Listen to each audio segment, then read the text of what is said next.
हवलदार अर्थ network India की तरफ से आपका स्वागत करता हूं। जैसा कि आपको मालूम है कि हर वर्ष 22 अप्रैल को पूरे विश्व में विश्व पृथ्वी दिवस के रूप में मनाया जाता है। उद्देश्य पृथ्वी को बचाने की एक कोशिश।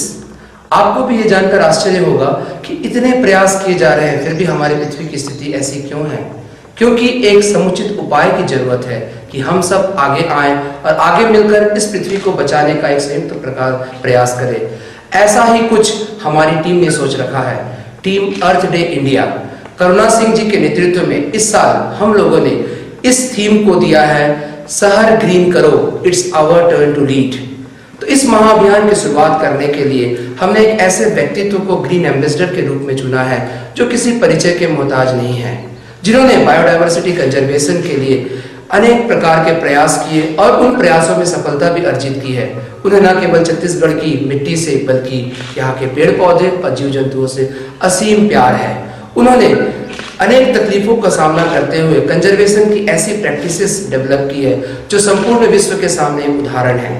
एक शिक्षक के रूप में मैं संपूर्ण विश्व के बच्चों के सामने इन्हें एक उदाहरण के रूप में प्रस्तुत करना चाहता हूं, क्योंकि उन्होंने ऐसे ऐसे प्रैक्टिसेस अपने लाइफ में किए हैं जो शोकेस के रूप में हम आपके सामने प्रस्तुत करना चाहते हैं। आने वाला विश्व इस प्रकार के उदाहरण को देखे और समझे और उससे प्रेरणा लेके आगे बढ़े। ऐसी ही कोशिश टीम इंडिया ने आपके सामने प्रस्तुत करने की कोशिश की है। ये व्यक्तित्व जो है वो हमारे साथ उपस्थित है। मैं चाहता हूं कि मैं उनका परिचय आपसे कराऊं। ये वन मंडल बलरामपुर के वन मंडलाधिकारी श्री भानु प्रताप सिंह जी है, जो आपके सामने अभी इस कार्यक्रम की शुरुआत करेंगे। इंडिया में जो फॉरेस्ट का मैनेजमेंट और बायोडायवर्सिटी का मैनेजमेंट है वो 1952 की फॉरेस्ट पॉलिसी से शुरू हुआ। उस समय यहाँ के जंगलों से क्योंकि इंडस्ट्रियल डेवलपमेंट करना था, देश के विकास की बात थी, तो उस समय प्राइमरी क्राइटेरिया ये था कि हम प्रोडक्शन ओरिएंटेड फॉरेस्ट्री करते थे। लेकिन 1988 की जो पॉलिसी आई उसके बाद से फॉरेस्ट के मैनेजमेंट और फॉरेस्ट के कंजर्वेशन में पूरा अप्रोच बदल गया। चारों तरफ केवल कंजर्वेशन की बात, हमारे मैनेजमेंट में कंजर्वेशन टॉप प्रायोरिटी रहती है। फॉरेस्ट जहां जिस रूप में है उसको इनरिच किया जाए और उसको बढ़ाया जाए, ये प्रायोरिटी है। उसके लिए 91 में गवर्नमेंट ऑफ इंडिया ने और उसके बाद प्रदेश सरकारों ने वहां के स्थानीय लोगों के पार्टिसिपेशन से फॉरेस्ट के मैनेजमेंट की बात शुरू की, जिसको जेएफएम का नाम दिया गया और वो एक टूल के रूप में इस्तेमाल हो रहा है आज। और वो बहुत ही आगे की सोच है कि गांव के लोग जो जंगल से जुड़े हुए हैं उसके प्रोडक्शन से और उसके फायदे से सीधे जुड़े और उसका लाभ लें और उसको बचाएं। इस कॉन्सेप्ट पे आज कंजर्वेशन हो रहा है और हम चाहते हैं कि, चाहते ही नहीं सोचते भी यही हैं कि बचाएगा वही आदमी जो उससे सीधा फायदा लेगा। तो हम गांव वालों को आज यही समझाते हैं कि ये जंगल आपको सीधे फायदा दे रहा है, चाहे जिस रूप में, एमएफपी के रूप में, टिम्बर के रूप में, स्मॉल टिम्बर के रूप में, जलाऊ के रूप में, तो आप इसको बचाइए और इससे अधिक लाभ।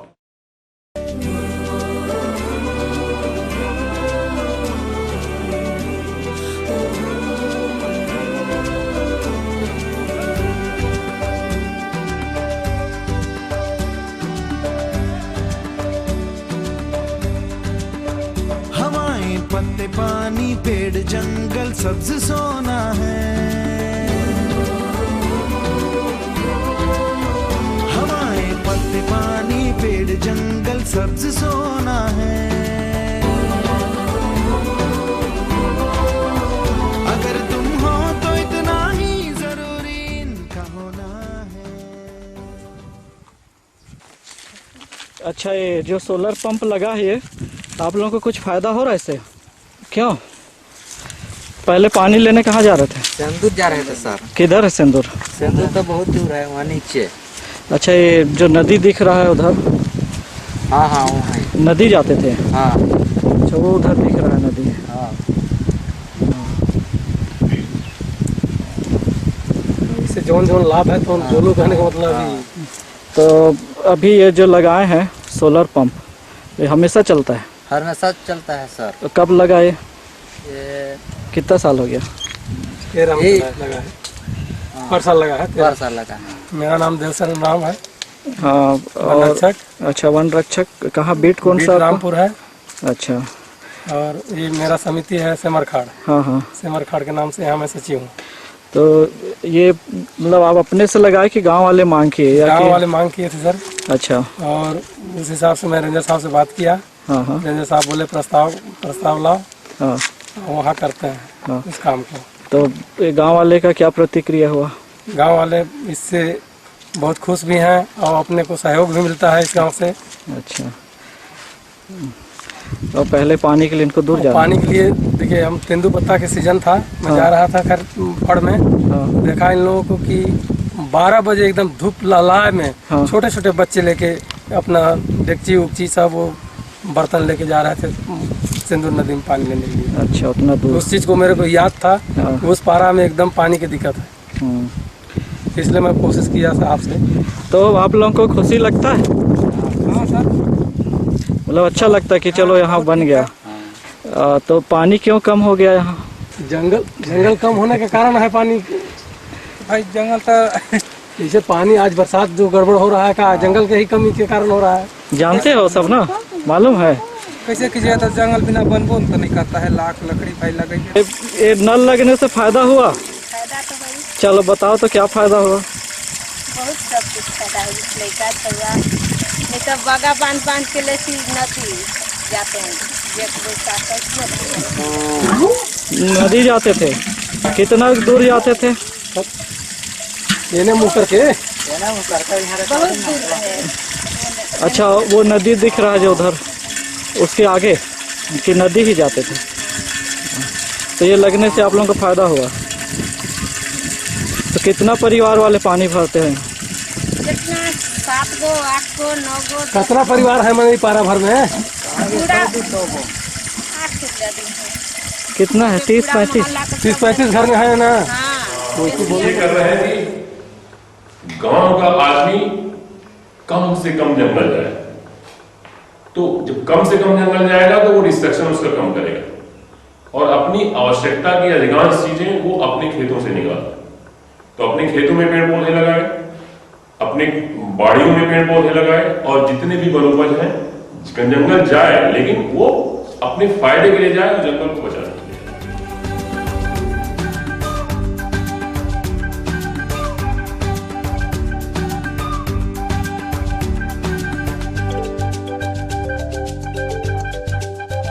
हवाएं मैली मत करना कि जब तुम सांस लोगे, ये दम वापस नहीं आएगा जब तुम खांस लोगे।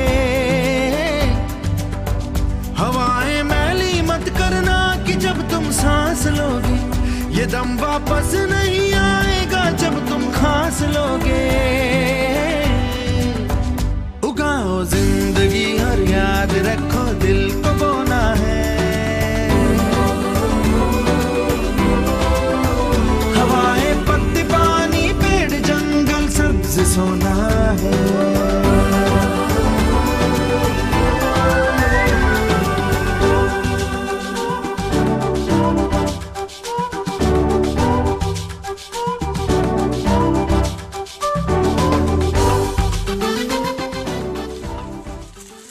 जैसे कि एक बचदानी ये जिसका जो है ये वाला दरार लाख में जो आया है, हाँ हाँ। ये दरार आया है, इससे निकलेगा कीड़ा निकलेगा, कीट निकलेगा तो इस सब में आएगा। और उसको जैसे कि हम लोग छुएंगे इसमें तो देखेंगे कि इसमें लाल हाथ में हो गया, तो जान जाएंगे कि कीड़ा निकल रहा है। तब उसको हम लोग मैंने दूसरे पेड़ में लगा, मतलब तो जैसे कीड़ा निकलने लगा तो 2.5 दिन में हम लोग उसको हर पेड़ में संचालित कर देंगे।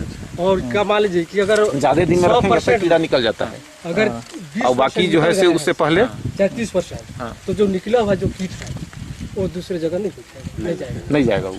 इसीलिए हम लोग जिसे मसल लेते हैं, मसलेंगे तो इसमें जैसे खून निकलेगा, हाथ में लग जाएगा खून।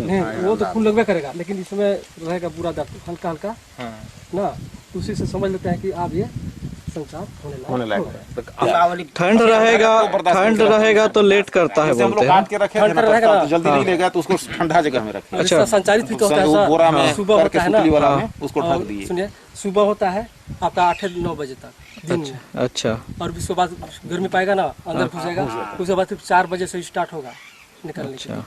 थोड़ा दिन भर नहीं। अब मान लीजिए ज्यादा ठंड रहा तो? ज्यादा ठंड रहेगा तो फिर अंदर नहीं निकलेगा। धूप मिलेगा ही मिलेगा तभी निकलेगा। धूप मिलेगा तभी वो निकलेगा।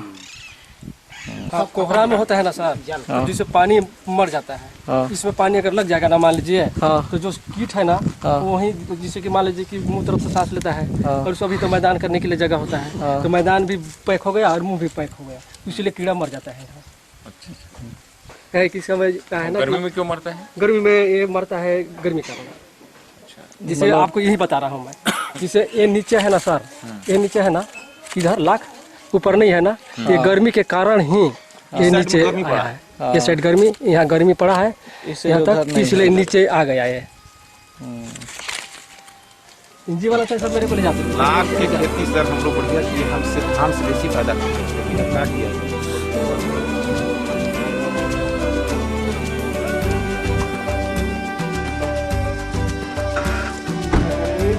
जब सीजन आए तो कितना बीहन चढ़ाए, कितना उत्पादन हुआ, ये जानकारी हमको मेंबर वाइज चाहिए, और अधिकतम 20, मिनिमम कम से कम 10 सदस्य हो।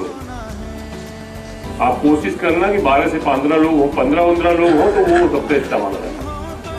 बहुत ज्यादा भीड़ बढ़ जाएगी तो तरह तरह की विचारधाराएं होंगी, निर्णय नहीं ले पाओगे। पता लगा ये बहुत कम पीरियड का काम होता है तो उसमें हम फेल हो जाएंगे। जैसे ये पेड़ है, जाके देखिए जरा, 2 लोगों को लेके जाके बताइए कैसे, और ऐसी मोटाई में बहुत। हवाएं मैली मत करना कि जब तुम सांस लोगे ये दम वापस नहीं आएगा। बचाने के लिए या आर्ट के बचाने की जब बात होती है तो सबसे पहले हमको ये जानना चाहिए कि उसको नुकसान किससे हो रहा है। नुकसान इसलिए हो रहा है कि पृथ्वी का तापमान बड़ा तेजी से बढ़ रहा है, और वो इसलिए बढ़ रहा है कि कार्बन डाइऑक्साइड की मात्रा एटमॉस्फेयर में लगातार बढ़ रही है। तो उसको समझने के लिए सबसे पहली जरूरत यह है कि जब हम कारण को समझ गए तो उसके निदान पे जाएं। कारण यह है कि कार्बन डाइऑक्साइड बढ़ रही है, निदान यह है कि ऐसे कारकों को हम कम करें जो कार्बन डाइऑक्साइड की मात्रा को पर्यावरण में या एनवायरनमेंट में कम करता है। उसके लिए सबसे पहली जरूरत यह है कि एनर्जी की जितने स्रोत हैं उनका कम से कम दोहन हो और कम से कम उपयोग हो। तो हम पूरी दुनिया को सबसे पहला मैसेज जो देना चाहेंगे वो ये, आप जिस स्तर पे हो, चाहे आप गांव में हो, शहर में हो, अपने घर में हो, अपनी गाड़ी में हो, अपने ऑफिस में हो, जहां हो, सबसे पहली आवश्यकता यह है कि एनर्जी के जितने स्रोत हैं उनका कम से कम उपयोग, जो बहुत जरूरत है उसका उपयोग करें। दूसरी चीज ये है कि अब ऐसे कारकों को हम इंट्रोड्यूस करें अपने आसपास जो कार्बन की मात्रा को कम करे या कार्बन की मात्रा को अपने अंदर घोषित कर ले।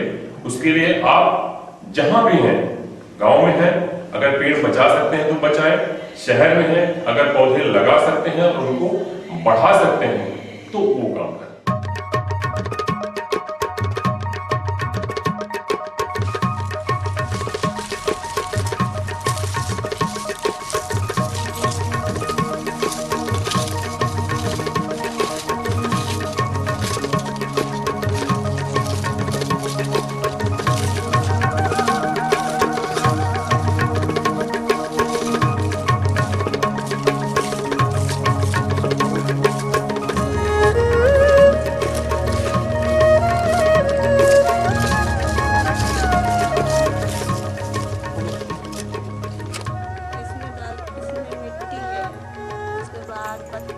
कचरा डालते हैं, उसके बाद गोबर, फिर उसके बाद केचुआ डालते हैं, फिर पानी, फिर 2 दिन बाद डालते हैं, खाद बनता है।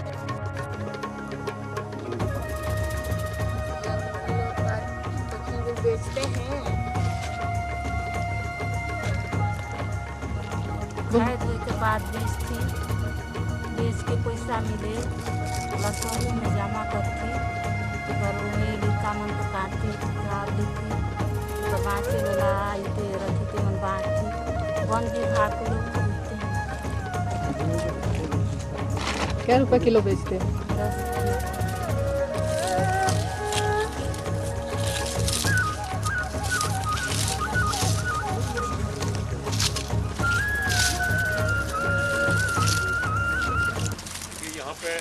वर्मी कंपोस्ट बना रहे हैं।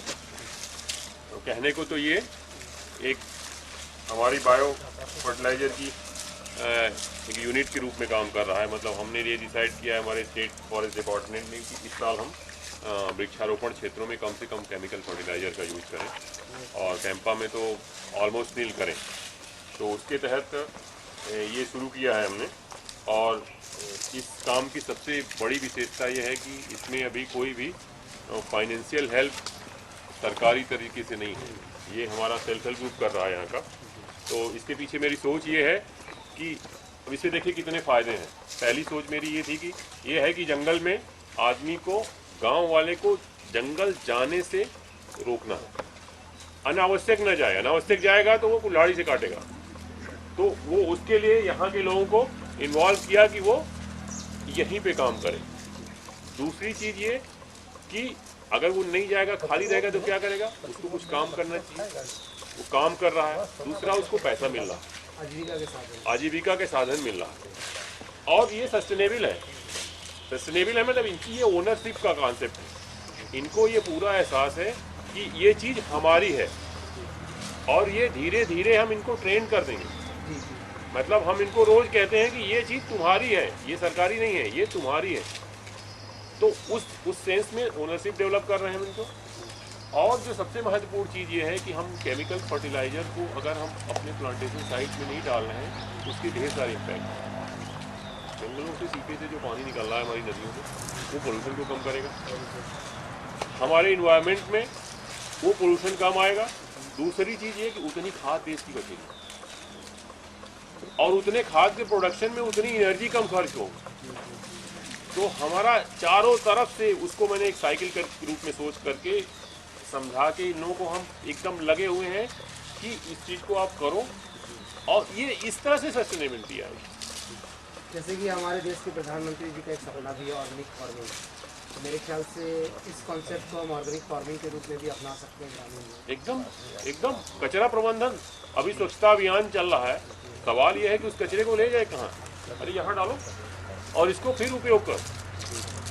90% कचरा, 90 क्या 70 से 90% के बीच का कचरा ऐसा रहता है जिसको रिसाइकिल कर।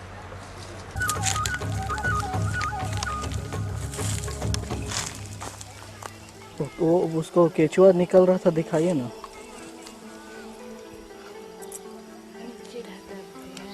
हाँ,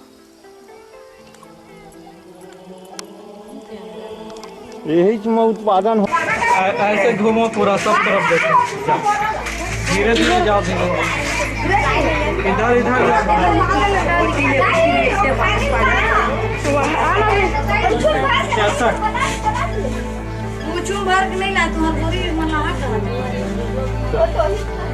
बच्चे में ध्यान हो,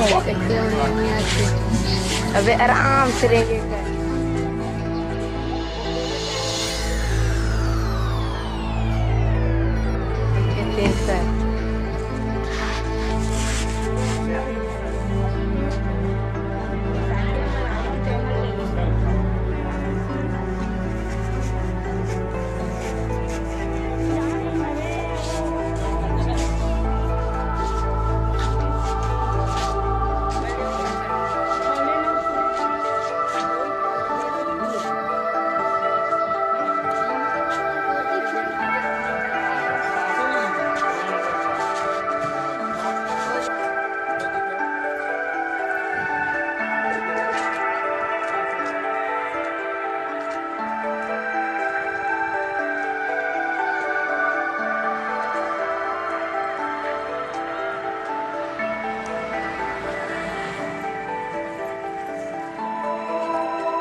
पे जो हम मैसेज करना चाहते हैं कि जो भी नेचुरल रिसोर्सेज हैं आपके आसपास, उनको बचाइए और उनके बचाने का एक ऐसा सिस्टम डेवलप करिए, अपनी भावी पीढ़ी को इस तरह से एजुकेट करिए कि जो सिस्टम उसको बचाने के लिए जिस जगह पे फिट है वो हर व्यक्ति उसको अपनी रूटीन में डालें। जैसे आदमी सो के उठता है तो सबसे पहले जाता है कि ब्रश उठाया और ब्रश करना है, उसी तरह से हमारी दिनचर्या में शामिल हो जाना चाहिए कि हमारे बीच में ये प्राकृतिक संसाधन हैं और उन प्राकृतिक संसाधनों को हमको बचाना है और उसके लिए 1, 2, 3, 4, 5 ये एक्टिविटी करनी है। वो हमारी दिनचर्या में जुड़ेगा तभी हम किसी भी नेचुरल रिसोर्स से सस्टेनेबिलिटी की बात कर पाएंगे। अन्यथा केवल अगर हम विदोहन करते रहेंगे तो वो बहुत जल्दी ही समाप्त हो जाएगा। तो दिनचर्या इस तरह से बनाएं अपनी कि वो, और उससे अधिक से अधिक, देखिए एक सामान्य सी बात है, किसी भी चीज को अगर हम कहते हैं कि आप इसको बचाओ तो सबसे पहले दिमाग में चीज आती है कि उससे हमको क्या फायदा हो।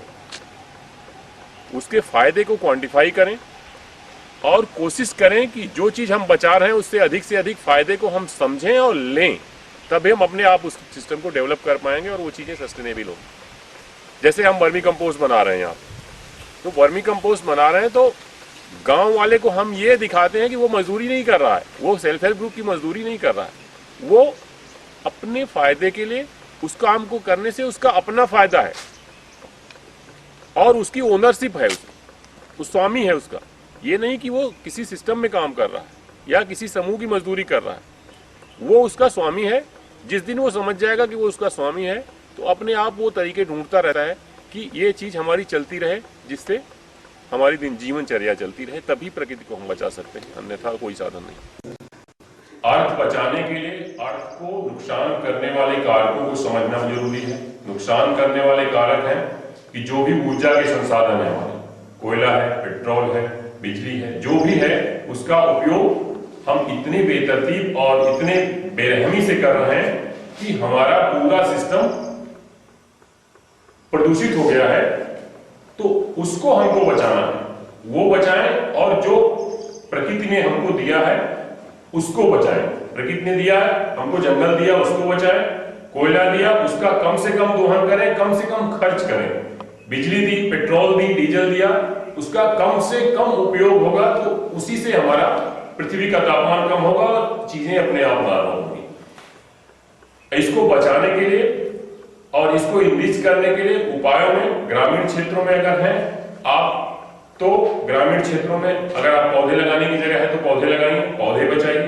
जंगल के पास है तो जंगल अगर आपके पास है तो उसको बचाने के अधिकतम जितने प्रयास कर सकते हैं उसको करिए। उसके उपयोग के रूप में अगर आप जलाओ इस्तेमाल करते हैं, टिम्बर इस्तेमाल करते हैं, तो उसका कम से कम आवश्यकता को मिनिमाइज करके उसका उपयोग करें, ये सबसे बड़ा उपाय है। शहरी क्षेत्रों में आप कचरा प्रबंधन करिए, बिजली को बचाइए, पानी को बचाइए और पौधों को लगाइए ही नहीं, उनको बड़ा करने में अपनी सक्रिय भागीदारी, ये शहरी क्षेत्रों के लिए मैसेज है।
Hey,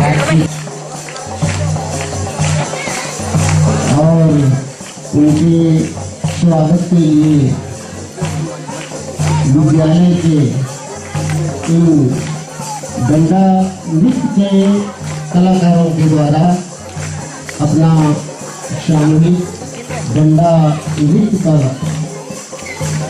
कार्यक्रम सामने में प्रस्तुत उनके द्वारा किया जा रहा है।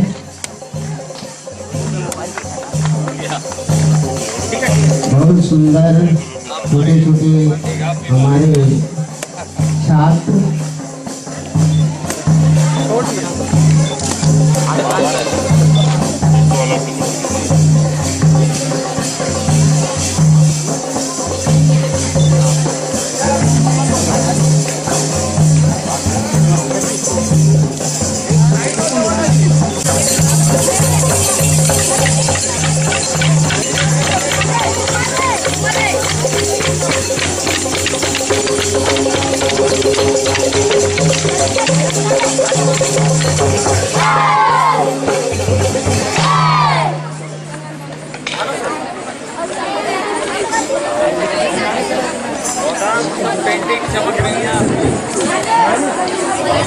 बच्चे लोग थोड़ा सा किनारे आ जाए, थोड़ा सा, जब आपका मौका मिलेगा तब। सर सिंह सर आपकी अनुमति से हम कार्यक्रम शुरू करते हैं। जैसा आप लोगों को मालूम है कि पिछले कुछ दिनों से हम सहयोग से सांस्कृतिक मंच को तैयार किया गया, जो हमारे सिंह सर का सपना था कि यहाँ एक अच्छा सांस्कृतिक मंच होना चाहिए, लेकिन वो बच्चों के द्वारा और महिला स्व सहायता समूह के द्वारा होना चाहिए। तो ये पूरा हुआ, जिसका उद्घाटन हुआ, इसके लिए मैं चाहता हूँ बच्चों में जोरदार ताली उन सभी के लिए बजनी चाहिए। तो सबसे पहले मैं स्व सहायता समूह के दीदियों से अनुरोध करूंगा कि हमारी अतिथियों का वो स्वागत करें। दीदियाँ, स्व सहायता समूह की जो दीदियाँ, साहब लोगों का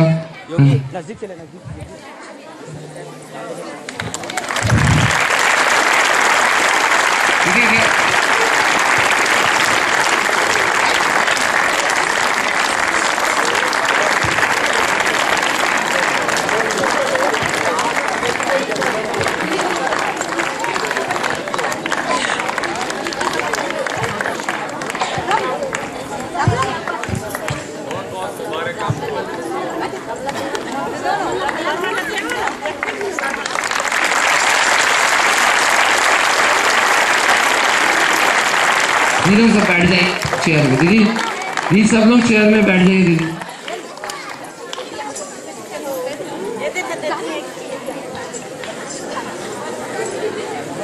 आप लोगों को ये बताना चाहता हूँ कि सब बच्चों लोगों को और दीदी लोगों को कि हमारे बीच में जो सर आए हुए हैं उनका नाम प्रभजोत सोढ़ी जी है। इसके अलावा जितेश योना जी है, ये पर्यावरण शिक्षण केंद्र से हैं। ठीक है, ये आपके जैसे बच्चों के लिए अच्छे अच्छे पर्यावरण कार्यक्रम बनाते हैं और वो चाहते हैं कि इस कार्यक्रम को आप लोगों के बीच में लागू किया जाए। उनका एक जोरदार ताली बजा के स्वागत करें सर का। इसके अलावा मैं मुख्य रूप से बताना चाहूँगा कि सर हमारे बीच में शिवतराई स्कूल के शिक्षक गण हैं और खासकर श्री प्रिंसिपल साहब जी श्री गोपाल सिंह ध्रुवे जी, जिनके निर्देशन में बच्चे लोगों ने ये कार्य किया और काफ़ी सहयोग प्राप्त किया उनके द्वारा। इसके अलावा इस गांव के सरपंच श्री दाऊ सिंह मरावी जी का भी सहयोग था इसमें, मैं उनका भी स्वागत करना चाहता हूं। दाऊ सिंह मरावी जी के लिए भी एक जोरदार ताली बजाएं। इसके अलावा हमारे बीच में विकास जी हितवादा से रजनीश जी और अभिषेक जी भी आए हुए हैं। आप उन बच्चे लोगों से अनुरोध है कि वो भी जोरदार ताली बजा के उनका स्वागत करें।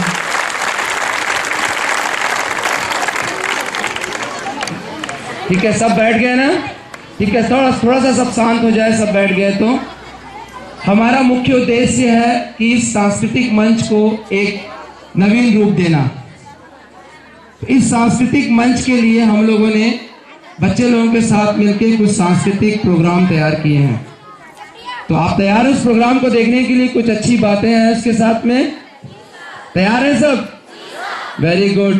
तो सबसे पहले हम एक आपकी बायोडाइवर्सिटी में पक्षियों को बचाने के लिए, आपको याद है ना सुआ नृत्य जो करते हैं कि हम पक्षियों को बचाने के लिए, कुछ एक ऐसा ही हम लोगों ने कोशिश किया है। तो वो सबसे पहले गौतम दा, सबसे पहले हम चाहते हैं कि वो नृत्य जो है आपके सामने प्रस्तुत करें, ठीक है? तो जोरदार ताली बजाएं कि सुआ नृत्य के लिए है।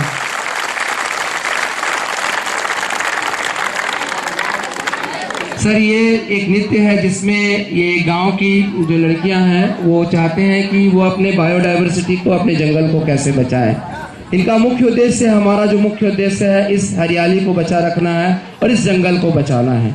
उसके लिए ये स्कूल के कुछ लड़कियां हैं जो हमारे पर्यावरण मित्र स्कूल के बच्चे हैं, ये कुछ एक अच्छा इनका एक कल्चर है, उसको आपके सामने प्रस्तुत करना चाहते हैं।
पानी पेड़ जंगल सब्ज सोना है। हवाएं पत्ते पानी पेड़ जंगल सब्ज सोना है। अगर तुम हो तो इतना ही जरूरी इनका होना है।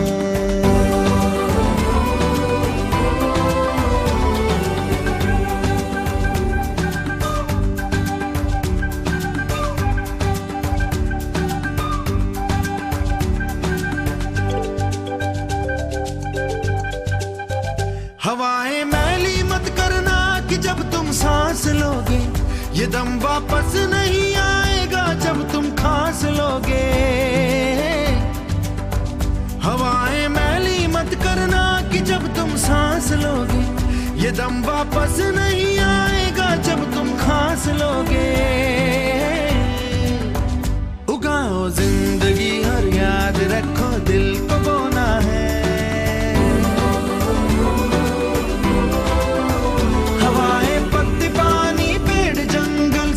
सोना है।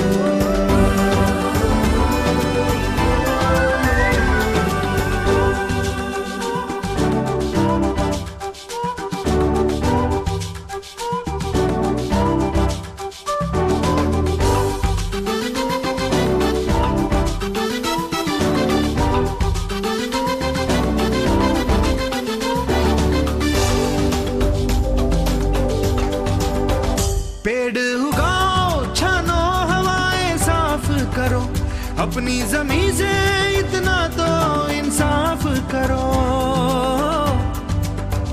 पेड़ उगाओ छानो हवाएं साफ करो, अपनी जमीन से इतना तो इंसाफ करो। उगाओ जिंदगी हर याद रखो दिल को बोना है।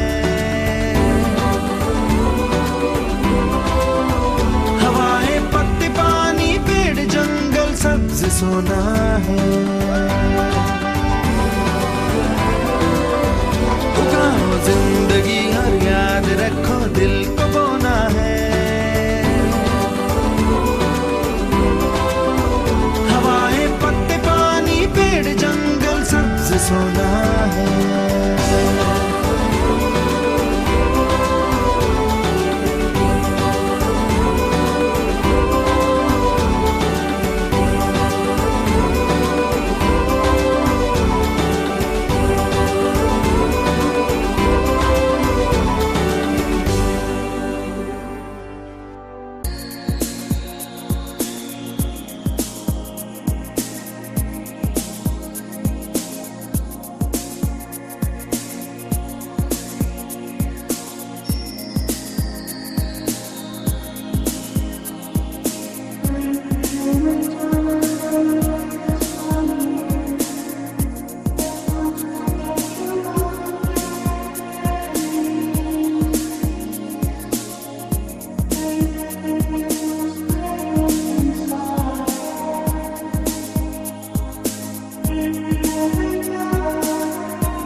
तीन साल पहले हमन जब समूह नहीं बने रही ना तो हमन कुछ ल नहीं जानत रहे। साहब मन भी नहीं आत रही हैं तो अब साहब मन आइन हैं तो हर चीज़ के थोड़ा थोड़ा नॉलेज हो गए। पहले तो बाहर के मन आए तो सतावार वगैरह सब लोग पूरा मूसली ला उखाड़ के ले जात रहे, उखाड़ के कोड़ के पूरा ले जात रही हैं। अब जब यदि साहब मन आइन हैं तब ले समूह बनी से तब ले माने जाए ना बाहर के मन आते तेला भगा देथन तब नहीं ले जाते। पहले भी माने जाए जंगल में भी आग वगैरह लग जाए साहब मन नहीं आ रही हैं तब अब लकड़ी भी काट के ले जाए, लकड़ी काट के ले जाएं, जंगल में आग लगा दें, तो अब समूह बन गए हैं तो नहीं आग लगाए, लकड़ी नहीं ले जे सूखा लकड़ी का उपयोग करत है, गीला के नहीं कर पाते गाँव के गाँव।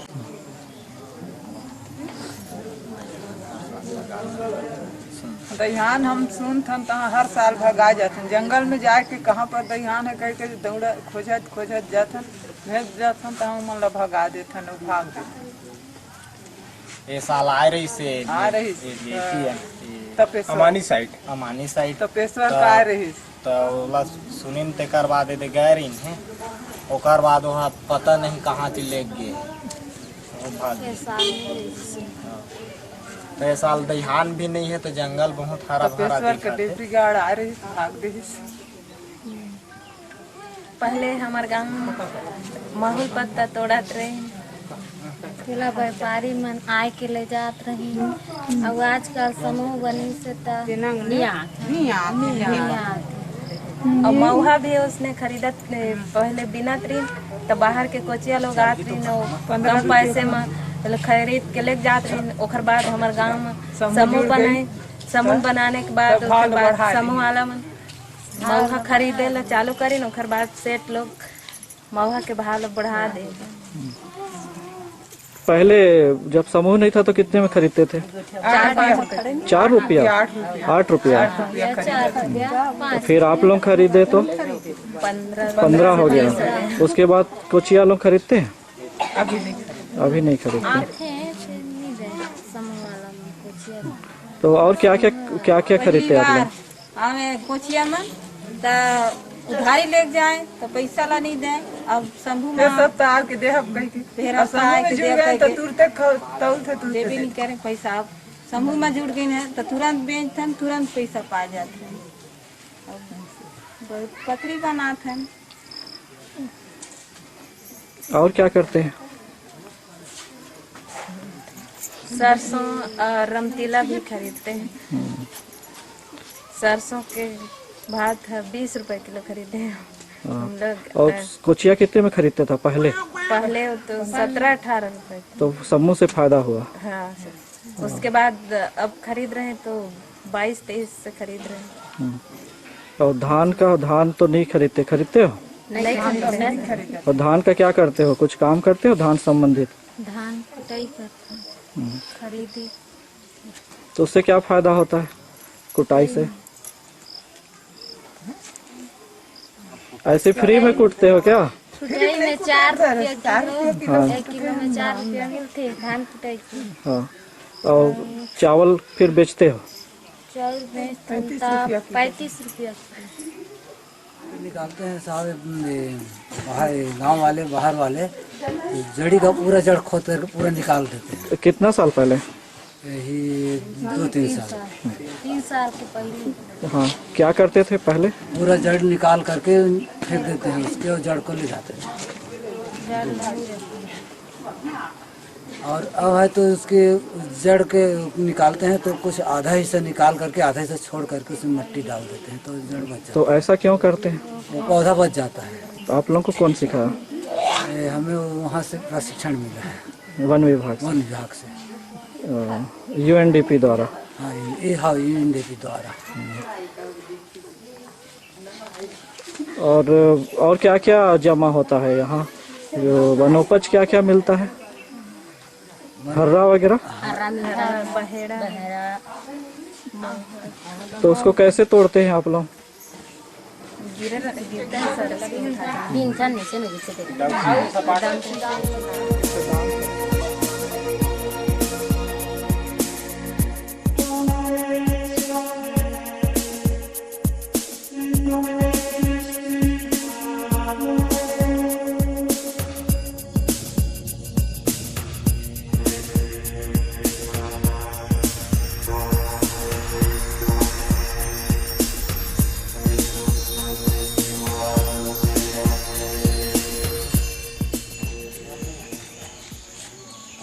आपके गांव के लोग आए, दाम वो बताते हैं, वो भी आदेश कम बताते हैं, मतलब मालूम नहीं है। पैसा आप ही से छीन के ले जाते होंगे, 2 घूंट लगा लेते हो, क्यों ले जाते हैं? नहीं छीन के ले जाते हैं, नहीं काम आप ज्यादा करते हो उनसे। मजदूरी वो करते हैं, सालों मजदूरी कितने दिन मिलती है बताओ? 15 दिन 20 दिन से ज्यादा तो नहीं मिलता होगा। कोई एक काम खुलता होगा 10-15 दिन में खत्म हो जाता होगा, इसके बाद फिर खाली है साल भर बाई कमा रही है, जहुआ टोकनी बना के बेच रही है, और श्रीमान जी क्या कर रहे हैं? बाई झगड़ा किए, पूरा पैसा छीन लिए, गए 2 पैक लगा के एकदम हीरो बन गए गाँव में। ऐसे ही हो रहा है ना? हो रहा है नहीं हो रहा?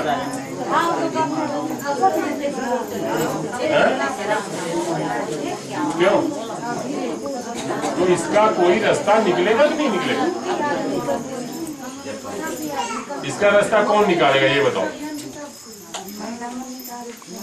नहीं, दोनों मिल के निकालेंगे, लेकिन इसकी शुरुआत आपको करनी पड़ेगी। इसकी शुरुआत आप लोगों ने किया है, अचानक मार वाले इसीलिए आए हैं आपको समझाने कि इसकी शुरुआत आज से 4-5 साल पहले इन्होंने किया था और अपने गांव में पूरा बंद किया। हम आपसे ये नहीं कहते कि पूरा लड़ाई झगड़ा कर लो, जो पीता है उसको मार के गांव से भगा दो, ये सब नहीं कहते। पहली चीज तो ये करो कि जो घर में बनाते हो वो बंद करो। कैसे किए थे आप लोग बताओ? कोई बताए? आप ही लोग बताओ तो ज्यादा अच्छे से। आप बताओ।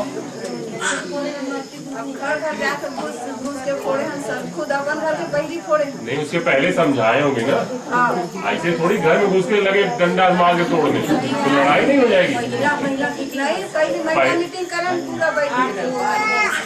क्यों भाई बताइए? इन्होंने क्या किया? पहले महिलाओं ने गांव में आपस में बैठ के रायबात किया। इन्होंने कैसे बंद किया?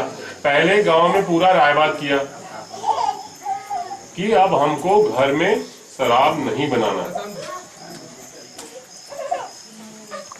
और वो रायबात अगर हो गई, सब लोग 1-2 लोग पहले विरोध में थे, फिर उनको समझा बुझा के सब 100 में 100 जितने गांव में महिलाएं थी सब एक मत हो गई कि भाई हमको शराब नहीं बनाना। तो इन्होंने क्या किया? अपने घर की हाड़ियों को डंडा लेके पिटाई शुरू कर दिया। हम तो बंद कर दे, महिला मन बंद करेगा तो हमरे महिला हम ही लपेगे तो पी के गाड़ी दे मत बंद कर दिया। वो समस्या आएगी, लेकिन उसीलिए कह रहे हैं ना कि पहले आपस में राय बात करो। हम बहन की ओर का हम लोग गाड़ी तुम धन करा दे कर तुम बनाओ पूरा ऐसे कह के सब महिला में हम कहते आओ तो यही अब बनाते तो दैया तो का ओ का इसी तरह रखते हैं। बंद करना चाहिए, बताना रहेगा नहीं सके सुधार दूसरे गाँव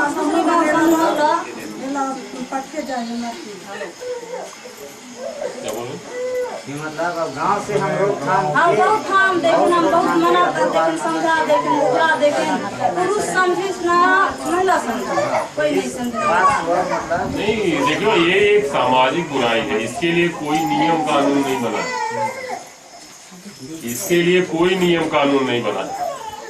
कायदे से हमको भी इसके बारे में बात आपसे नहीं करना चाहिए, लेकिन बातचीत करके हम लोग अचानक मार में टपरवा में भी प्रयास करके उस समय बंद करा दिए थे, केवल बातचीत से। तो हमारे अंदर एक उत्साह रहता है कि भाई बातचीत से अगर ये चीज सुलझ जाती है और गांव के लोग विकास करने लगते हैं तो अच्छी बात है। अच्छा, आप ये बताओ कितने लोग ऐसे हैं जो अपने घर में स्वेच्छा से बंद करना चाहती हैं? चाहते हैं नहीं, चाहती हैं। हम आपसे पूछ रहे हैं आप में से कितने लोग हो जो बंद करना चाहते हो? बताओ, दिल खोल के मैं बंद करना चाहता हूँ। कितना बंद करेगा? हाथ उठाओ।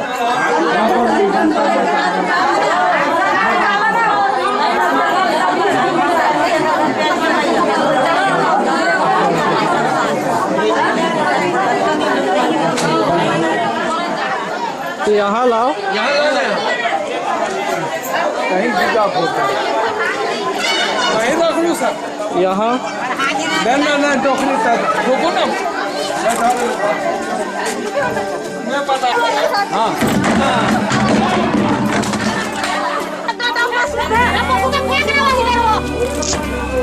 जोर से पटाख देना तब पला रख ले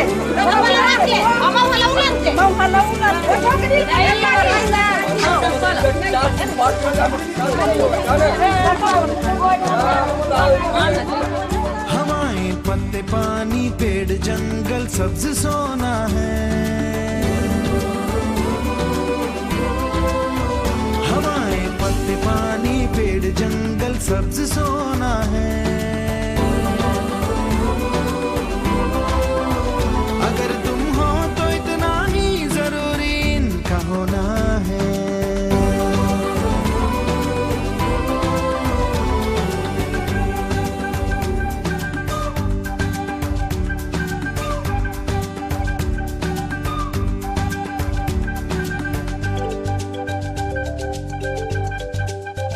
हवाएं मैली मत करना कि जब तुम सांस लोगे ये दम वापस नहीं आएगा जब तुम खांस लोगे। हवाएं मैली मत करना कि जब तुम सांस लोगे ये दम वापस नहीं आएगा जब तुम खांस लोगे। उगाओ जिंदगी और याद रखो दिल को बोना है। हवाएं पत्ते पानी पेड़ जंगल सब्ज सोना है।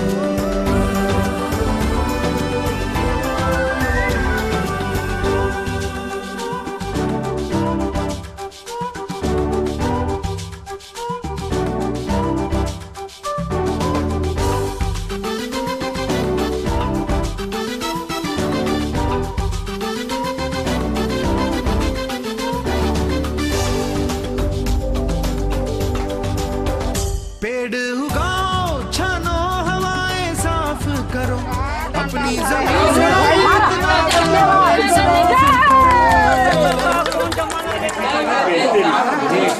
एक दिन में कितना पैसा कमा लेते हैं?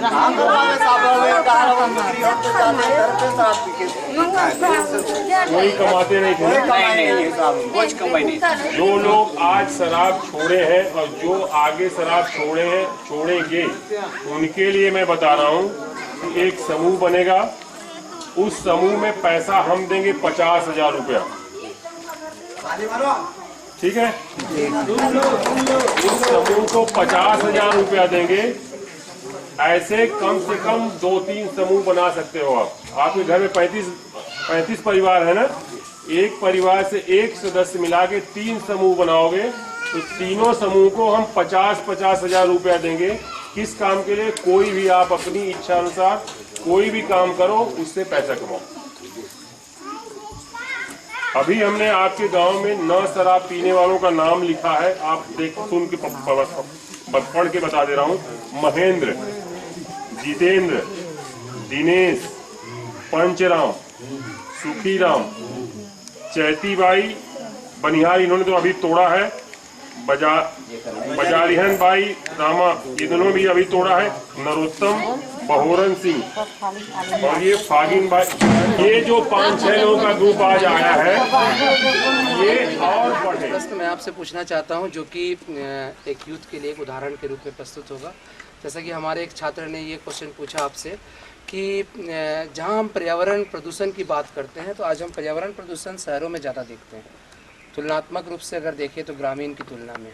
फिर हम ये बताते हैं कि पर्यावरण प्रदूषण का मुख्य कारण जो है वो है अनअवेयरनेस या फिर अशिक्षा। लेकिन आप देखिए कि शहर के लोग ज़्यादा शिक्षित है और गांव के लोग कम शिक्षित है, लेकिन पर्यावरण प्रैक्टिसेस गांव में ज़्यादा है, शहरों में कम है। ऐसा क्यों? बहुत धन्यवाद आपको। आपने जो सवाल किया कि शहरों में प्रदूषण ज़्यादा है, शिक्षित ज़्यादा हैं, गांव में प्रदूषण कम है, शिक्षा का स्तर भी कम है। देखिए, मुख्य सवाल शिक्षा का नहीं है। प्रदूषण कम होना या ज़्यादा होना इस बात पर निर्भर करता है कि संसाधनों का सबसे ज़्यादा दोहन कौन कर रहा है। शहरी व्यक्ति संसाधनों का सबसे ज़्यादा दोहन कर रहा है। और बहुत ही कंसंट्रेटेड वे में केंद्रीकृत रूप से बड़ी लंबी सी पॉपुलेशन, बड़ी संख्या में पॉपुलेशन छोटे से भाग में रहती है और हर संसाधन, प्रकृति के जितने संसाधन हैं सारे विदोहन और सारी सुविधाओं का दोहन करता है, तो प्रदूषण तो शहर में ही होना है। सवाल यह है कि प्रदूषण को किस तरह से वहाँ का आदमी रिएक्ट करता है, वो लेवल बहुत कम है। आदमी सुविधाएं खूब चाहता है, लेकिन उस सुविधा के एवज में प्रकृति को देना कुछ नहीं चाहता। शहरी आदमी की सबसे बड़ी मतलब बुराई ये है, शहर में बातें खूब करेंगे लोग, पर्यावरण प्रदूषण पे पढ़े लिखे लोग बातें करेंगे, लेकिन काम कोई नहीं करता। 100 में 10 लोग भी काम अगर करें तो वो चीज़ को हम नलिफाई कर सकते हैं। धन्यवाद सर। सर एक दूसरा प्रश्न है मेरा कि जो चयन सूची जारी की गई थी उसमें अलग अलग लोगों ने किस प्रकार से काम किए, तो हमको ये पता लगा है कि आप जो पहले अचानक मार्ग अमरकंटक बायोस्फीयर रिजर्व में जो आप डायरेक्टर के पद पे थे, आपने उस जंगल पे उस बायोस्फीयर क्षेत्र में काफ़ी वाटर बॉडीज़ बनाए हैं जो पानी की एक समस्या का एक सही हल था।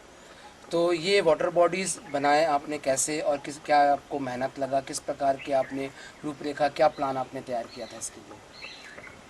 तो उसकी बड़ी बहुत ही प्रचुर विविधता है, मतलब वो दुनिया के नेटवर्क पे आ चुका है और उसकी विशेषता ये है कि आप वहाँ पे देखो लगभग 300 मीटर से लेके 1100 मीटर तक का एल्टीट्यूड है उसके बीच में, और जंगल की डाइवर्सिटी इतनी है, लेकिन वहाँ सबसे बड़ी समस्या ये है कि पानी की। पूरी दुनिया का एवरेज 2.6% आता है वाटर बॉडी का, जहाँ भी बायोस्फीयर रिजर्व है वहाँ पे 0.6 है। तो और उसके बीच में एक वाइल्ड लाइफ हैबिटेट है, बहुत रिच हैबिटेट और बहुत ही पोटेंशियल हैबिटेट है, वहाँ भी पानी की बहुत कम मात्रा है। तो वहाँ के मैनेजमेंट में जो वहाँ रहते हुए मैंने देखा कि यहाँ सबसे पहली ज़रूरत कंजर्वेशन के साथ साथ प्रोटेक्शन के साथ साथ पानी की है। तो मैंने पानी को फर्स्ट प्रायोरिटी बनाई कि हम जितना भी ज़्यादा से ज़्यादा पानी का नेटवर्क बना सकें। तो उस क्षेत्र में मैंने पानी को खूब पानी के कंस्ट्रक्शन कराए, और कंस्ट्रक्शन कराने में तरह तरह की दिक्कतें आती हैं। पहला हमारा जो फॉरेस्ट का स्टाफ को उसको ट्रेन करना, उसको काम करवाने के लिए इक्विप करना, ये बड़ा कठिन काम होता है। तो इसके लिए मैंने व्यक्तिगत एफर्ट करके और लोगों को ट्रेन किया कि कैसे हम निकट बनाएंगे, कैसे हम मिट्टी के चेक डैम बनाएंगे, उसकी क्या डिज़ाइन देंगे, साइट सिलेक्शन कैसे करेंगे।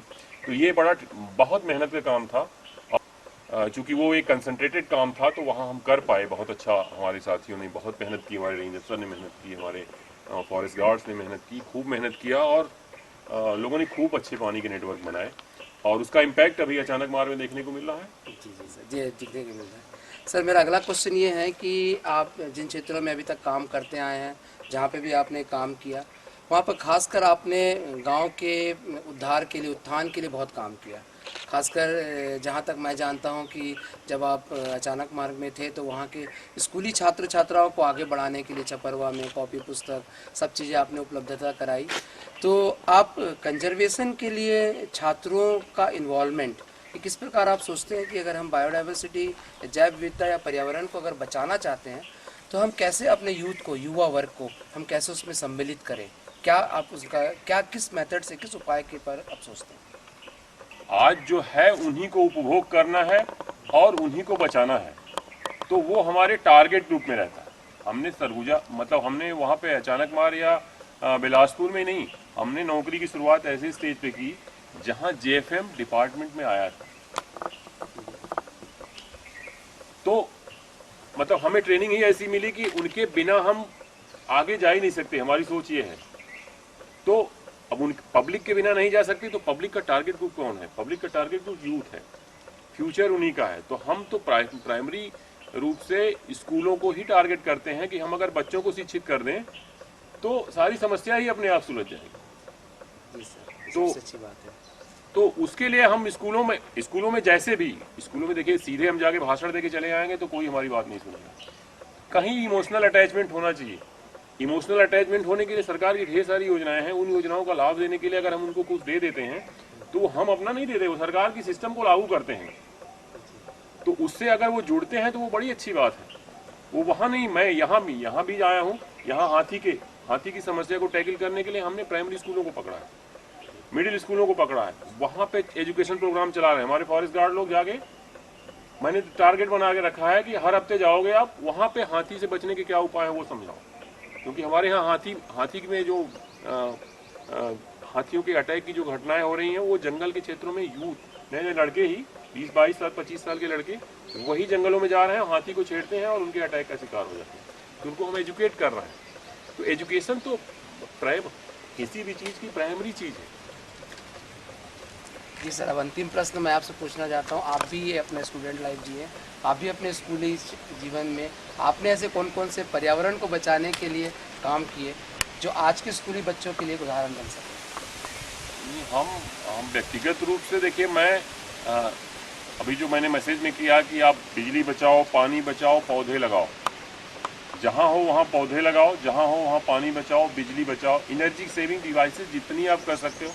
मैं अपने व्यक्तिगत जीवन में अब बचपन से मैंने अपने फादर से शिक्षा पाई है कि जहाँ हो इन चीज़ों को बचाओ, तभी उसका उपभोग कर पाओगे।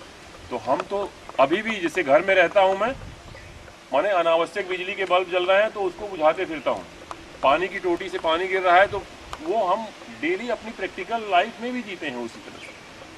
और पौधे तो मैं जहाँ भी रहता हूँ वहाँ मैं कोशिश करता हूँ कि अपनी व्यक्तिगत देख में खुद पौधों की देखभाल करता हूँ और लगाता हूँ। Thank you very much sir.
source of the river,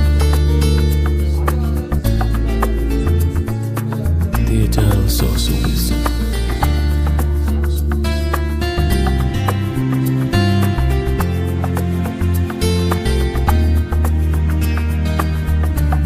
Where the river flows,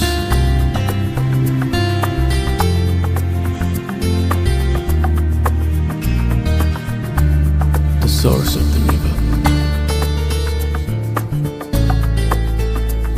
Where the river flows,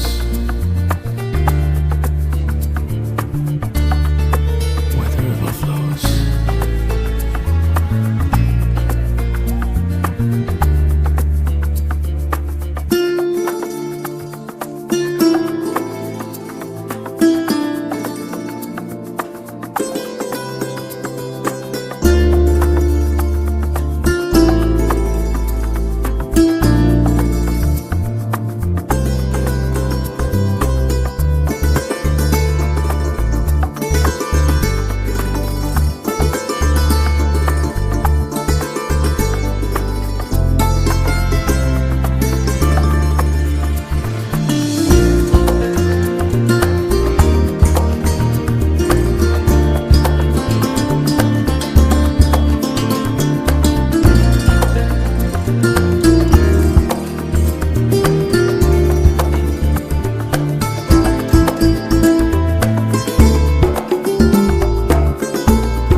तो इसका उद्घाटन करना है।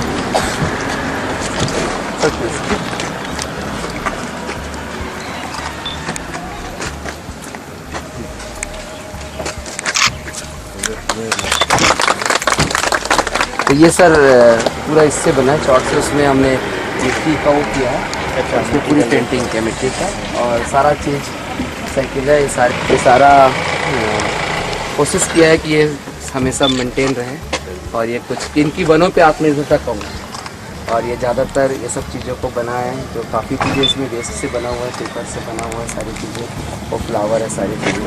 अब ये फूल आप ही लोग बनाए हैं? कौन बना लेंगे?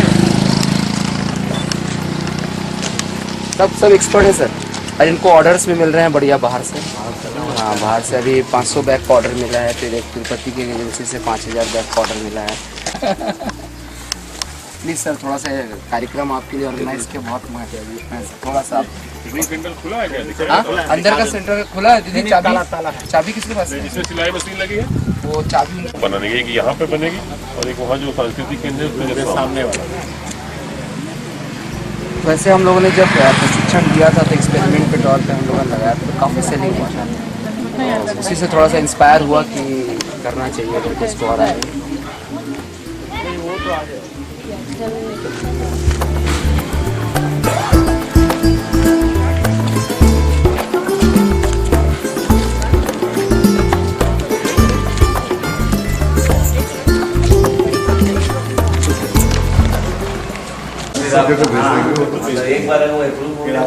मैं कलकत्ता में इसको ये कर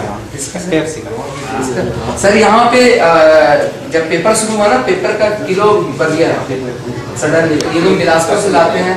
सबसे बड़ी बात है, एक पेपर वेस्ट नहीं करते, तो एक बहुत बड़ा मैसेज भी कन्वे हो रहा है कि एक पेपर का टुकड़ा स्टाफ हमने जो अपने लोकल इंस्ट्रक्शन दे रखे हैं, जिससे घर पेपर आता कोई बेचेगा नहीं,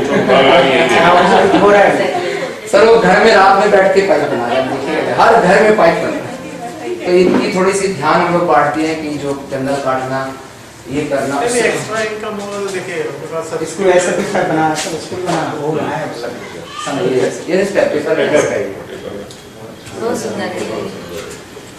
हम लोग सर को बोले सर इंटरप्रेटर सेंटर में हम लोग ऐसे कुछ लगाने दीजिए जिससे हमारा भी आप सोच के डिजाइन करके। ये तो सर इसमें लगाएंगे रिसोर्ट में, तो ठीक सारे कमरों ये सब उनका माल रखा उससे जो बोल लेके आते हैं, फोन करते हैं, वहाँ से डायरेक्ट। ये पिछले साल इसको सर मैंने माहौल बचने के नाम से खुद से ही बनाया था। तो पहली प्लानिंग ये थी कि माहौल बचने की दूसरी यूनिट बनाएगा, क्या होगा पूरा सिस्टम कोलैप्स कर गया। पेपर उसका जो बेस पे पेपर लगाते थे वो मिल ही नहीं रहा है, और मार्केट में सिर्फ जो पेपर आए हैं उससे इतना कॉम्पिटिशन है कि इसमें प्रॉफिट ही नहीं मिलता। तो इस तरह हम लोग ये प्लान किए कि इस तरह की कोई एक्टिविटी करते हैं जो फॉरेस्ट बेस्ड ना हो।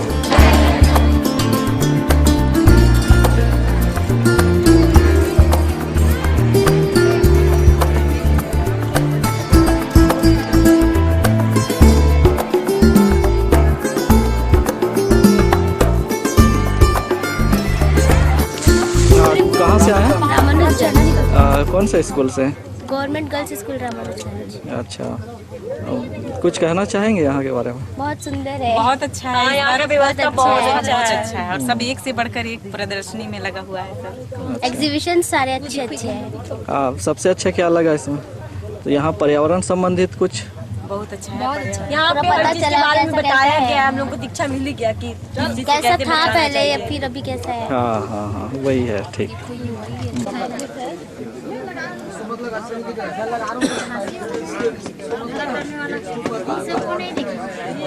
जंगल में खांसी ठीक हो जाएगा, इसको खाइएगा ना, खांसी बड़ा है। को डालने के बाद उसके ऊपर पूरा पैरा डाल देते हैं इसके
देखिए, जैव विविधता के संरक्षण की जब बात होती है तो उसमें वो सारे कंपोनेंट शामिल हो जाते हैं जो समस्त जीवों को प्रभावित करते हैं, चाहे वो पानी हो, चाहे वो खाना हो, चाहे वेस्ट मैनेजमेंट हो।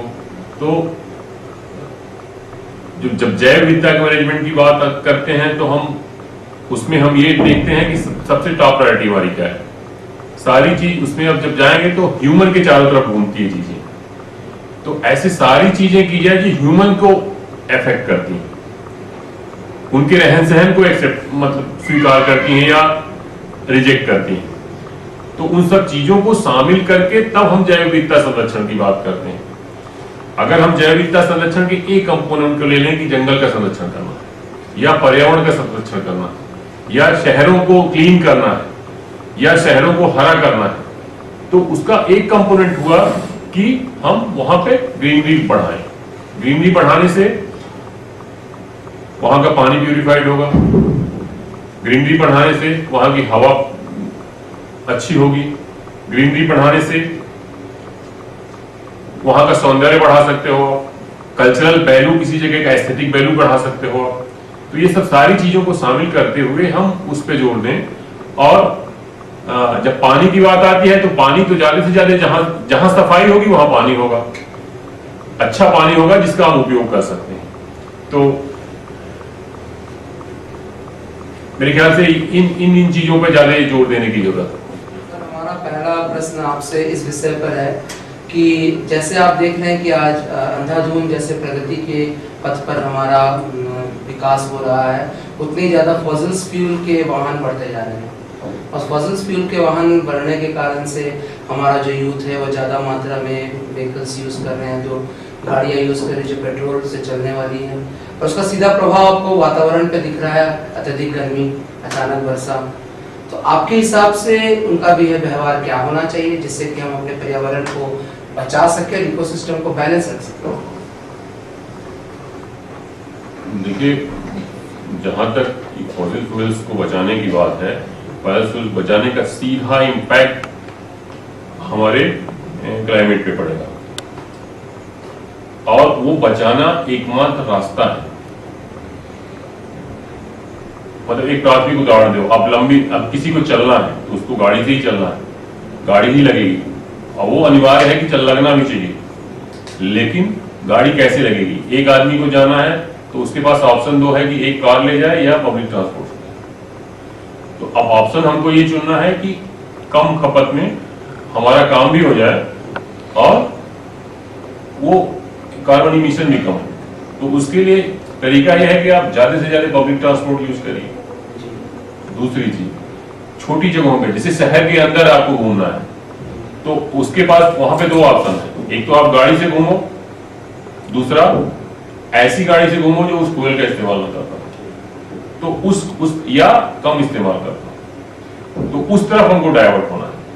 हमको अगर शहर में 5 किलोमीटर जाना है या 2 किलोमीटर जाना है तो हम या तो पैदल चले जाएं या साइकिल से चले जाएं या ऐसा कोई वाहन इस्तेमाल करें जो कम से कम उसका इमिशन करता हो।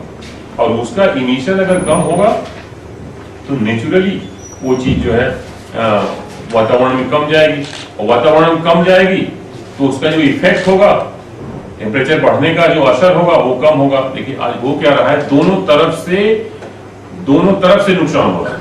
फॉसिल फ्यूल से हम इलेक्ट्रिसिटी बना रहे हैं और फॉसिल फ्यूल जला के हम टेम्परेचर बढ़ा के, जैसे गर्मी बढ़ रही तो गर्मी को कम करने के लिए हम एसी चला रहे हैं, तो चारों तरफ से इफेक्ट क्या पड़ रहा है, वही इमिशन बढ़ा रहा है और टेम्परेचर बढ़ रहा है। और उसका सबसे ज्यादा नुकसान किसको हो रहा है जानते हैं आप? अब अमीर आदमी को नहीं नुकसान हो रहा है, वो जो गांव का सबसे गरीब है, जो सबसे कम उसमें फैक्टर है कि उसका नुकसान कर रहा है, वो सबसे ज्यादा सफर है। मैं अर्थ डे इंडिया टीम से श्री KS खुंटिया सर का स्वागत करता हूं, अर्थ डे इंडिया टीम की तरफ से। सर, आपको जैसा कि मालूम है कि 22 अप्रैल को पूरे विश्व में विश्व पृथ्वी दिवस मनाया जाता है और हर किसी की एक इच्छा है कि हम अपनी पृथ्वी को हरा भरा देख सके। तो चूँकि आप इस बलरामपुर के इस जोन के रेंजर साहब हैं और आपके अंडर में बहुत सारे अच्छे काम हुए हैं, तो हम चाहते हैं कि आप भी लोगों को बताएं कि आपने क्या क्या काम किया और किस प्रकार से आप अपने पृथ्वी को हरा भरा देखना चाहते हैं। मैं KS खुंटिया परिक्षेत्राधिकारी, वन परिक्षेत्राधिकारी के पद पर बलरामपुर में पदस्थ हूँ। और जैसे कि आपने कहा कि विश्व पृथ्वी दिवस मनाया जाएगा 22 अप्रैल को, और इसमें हमारे वन विभाग का, और वन विभाग में एक परिक्षेत्राधिकारी होने के नाते हम लोग का सबसे ज़्यादा दायित्व इसमें है। वन और पर्यावरण को बचाने में, पृथ्वी को बचाने में और बायोडाइवर्सिटी को बचाने में हम लोग का अहम रोल है। मैं परिक्षेत्राधिकारी के पद पर यहाँ कार्यरत हूँ। मेरे परिक्षेत्र में 39,000 हेक्टेयर वन क्षेत्र मैंने आता है, और उस पूरे क्षेत्र का हमको संरक्षण भी करना है और संवर्धन भी करना है और समुपयोजन भी करना है।